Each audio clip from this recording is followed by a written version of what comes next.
ஒரு சிறிய பசுமை மிகுந்த ஊர். அந்த ஊரிலே ஒரு நாய் இருந்தது. அதன் பெயர் பொம்மி.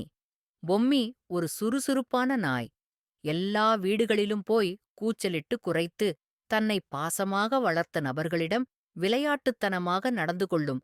அதுபோலே அன்பாக யாரும் இருக்க முடியாது. ஆனால் அதனிடம் ஒரு தவறு இருந்தது. பொம்மிக்கு ரொம்ப பேராசை. 2 பிஸ்கட் கொடுத்தாலும் மூன்றாவது எங்கேன்னு பார்த்துடும். ஒருநாள் ஊரின் ஒரு வீட்டு வாசலில் சூடாக வைக்கப்பட்டிருந்த ஒரு பெரிய மணம் வரும் ரொட்டித் துண்டு கண்ணில் பட்டது. வா, இது என்ன மாதிரியான சுகம்!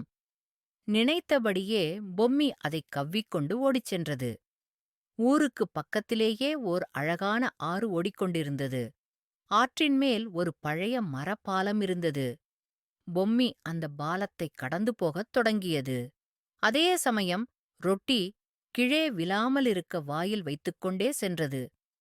பாலத்தின் நடுவில் வந்தபோது தண்ணீரை நோக்கிப் பார்த்தது.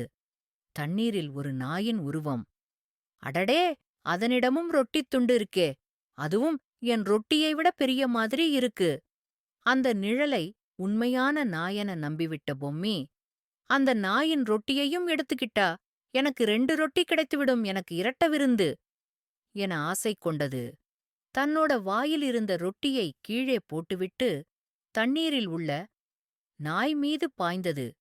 தண்ணீருக்குள் விழுந்து மிதந்த பொம்மி அது நிழல் என்பதையே புரியாம போய்விட்டது. தண்ணீரில் எதுவும் இல்லை. வாயிலிருந்த ரொட்டியும் தண்ணீரில் போய்விட்டது. பொம்மி ஏமாறிய நாயாக கரையேறியது.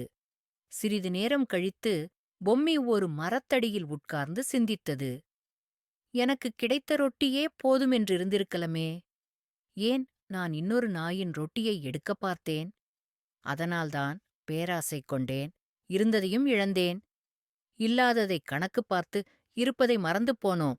அந்த ஒரே ஆசை பிணையிலே வாழ்க்கையை முழுதும் தொலைத்துப் போனோம். நாமே ஒரு வரம்தான் இந்த பூமிக்கே. ஆனா நம் மனசு மட்டும் வீணா அலையுதே.